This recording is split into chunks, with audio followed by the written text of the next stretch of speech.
A day in my life as a young hardworking na pango. Hello, it's me, Honey again po.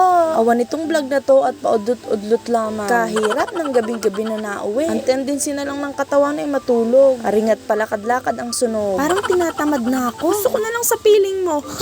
Walang pagbabago, ikaw pa rin yung haharutin forever and forever na amen. Hoy, Char! Walang ganon. Ilang days na rin yung nakakalipas simula nung bakasyon. At eto, sunog pa rin ako. Ewan ko ba, nahihiya ako sa'yo. Hay, mali! Nahihiya akong mag-vlog kasi paulit-ulit na lang yung video ko. Wala din naman akong ibang pupuntahan kundi company. Wala din akong ibang dadaanan kundi itong overpass na to. At wala din akong ibang mamahalin kundi ikaw. Hoy, Char! Ang ganda ng langit, ang payapa. Makapunta na kaya dyan? Hoy, Char! Lahat naman tayo pupunta dyan. Maliban sa'yo, dimonyita ka kasi. Hoy, Char! Hay, buhay. Bukas o sa susunod na araw, mag-aasawa na ako. Mali yun! Maling pakawalan mo ako. Hoy, Char! Ito na nga ako sa pila at mukha namang hindi mahaba. Mukha ding hindi ako malilate. Bihira na nga ako makapasok ng maaga. Hindi ko naman sinasadyang tanghaliin ako ng gising. Pero sinasadya kong mahalin ka. Hay, Char! Gutom lang yan, Inday, at kumain ka ng madami. Diet na nga ako 55 kilos ba naman? Ang taba ko na talaga. Iba talaga pag minamahal ng tama.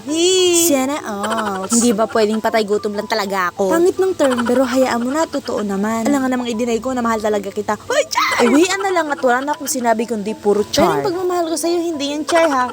Seryoso ako this time. This time, hoy, mali yun! Pangit ang boses! Okay na sana yung voice over ko kaso napakanta ko. Eh di yun, nawala ng gana yung nanonood. Ambot day. May parang Christmas tree na nga kami kahit hindi pa Pasko. Ilalagay namin yan sa rep namin kasi mayaman na kami. Nag-unboxing na din ako ng mga pa-order ko. Doble kayod talaga ang pango. Naglikom na din ako ng mga damit at ginagabok na sa sampayan. Pagkatapos yun, maglalaban na din ako. At baka tumambak pa. At itong map ay nagpapapansin sa akin. Bahala ka nga diyan, bukas ka na at bye-bye.